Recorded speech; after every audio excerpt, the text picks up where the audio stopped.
বন্ধুরা, আশা করি সবাই ভালো আছেন।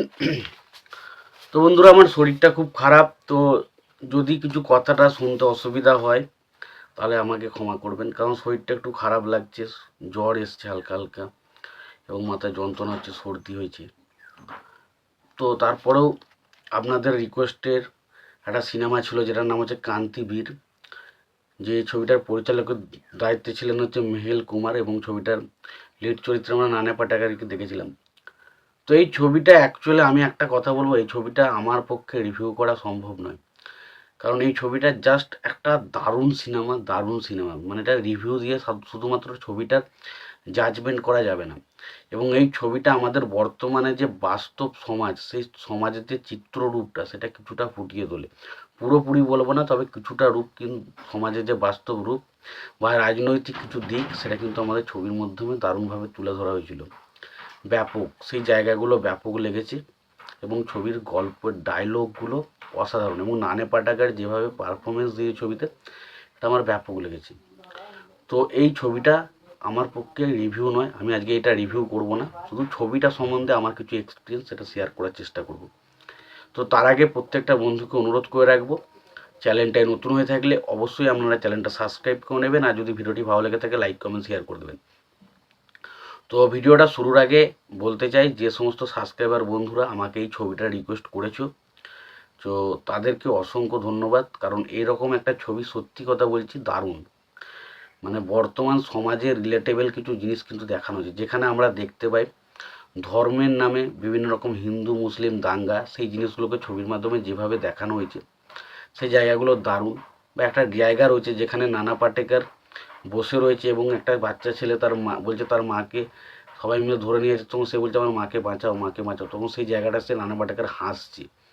এবং সেই সময় নানা পাটেকর যে সংলাপটা বলে না, যে আজকে হয়তো আমি তোমায় বাঁচিয়ে নেবো, কিন্তু কালকে কালকে তুমি কি করে বাঁচবে।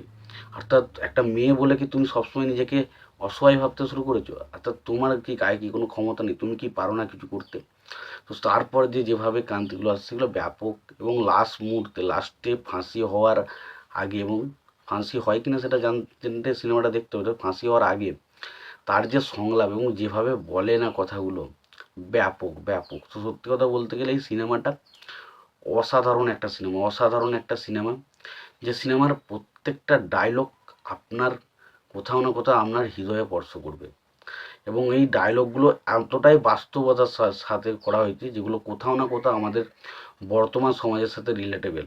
এবং এখানে যে রাজনৈতিক একটা জায়গায় ভাষণ আমরা দেখতে পাই, তো বর্তমানে যদি আপনারা দেখেন যে আমাদের বর্তমানে যে যা পরিস্থিতি, এবং যে একটা দল বা একটা দল অন্য দলকে ছোট করে এবং তারপর তারা নিজেদেরকে বড় করে দেখানোর চেষ্টা করে, তো সেই জিনিসটাও কিন্তু ছবির মধ্যে দারুণভাবে ফুটিয়ে তোলা হয়েছে।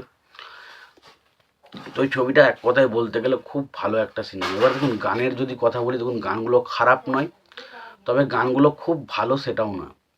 প্রত্যেকটা গান মোটামুটি শোনা যায়, তবে খুব একটা ভালো গান কিন্তু নয়। এবার গল্পটা যদি ছোট্ট করে বলি, গল্পটা হচ্ছে এরকম যে নানা পাটেকর ক্যারেক্টারটা সে প্রথম থেকে একটু জুয়া ফুয়া খেলার দিকে ছোটোবেলায় ব্যস্ত থাকে, তখন তার ফলে তার মা তাকে মেরে তাকে তাড়িয়ে দেয় সেই গ্রাম ছেড়ে, এবং সে চলে আসে শহরে, এবং সেখানে এসে দেখে যে একটা ছেলে সমুদ্রে ডুবে যেতে চাইছে, তাকে সে বাঁচিয়ে নিয়ে আসে।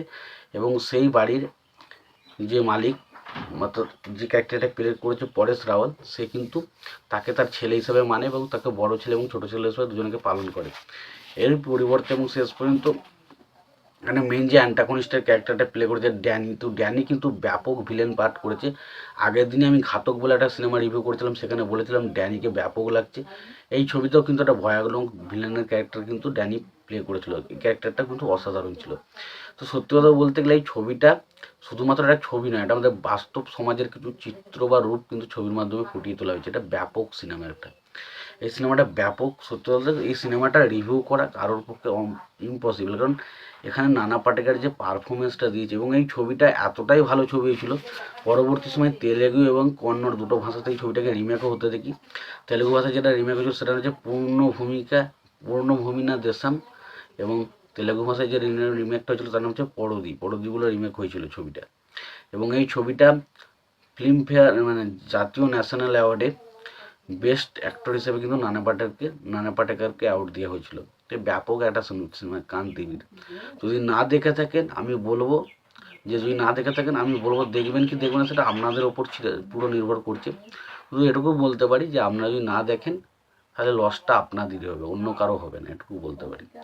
তো এইটুকুই ছিল আজকের মতামত। তো তোমাদের এই বিষয়টা নিয়ে কি মতামত রয়েছে তোমরা জানাতে পারো। তোমাদের যদি ভিডিওটি ভালো লেগে থাকে লাইক কমেন্ট শেয়ার করে দিতে পারো। চ্যানেলটা নতুন হয়ে থাকলে অবশ্যই তোমরা চ্যানেলটা সাবস্ক্রাইব করে নিয়ে পাশে বেল আইকনটা অবশ্যই প্রেস করে দিও। ভালো থেকো, সুস্থ থেকো, দেখা হচ্ছে পরে ভিডিও।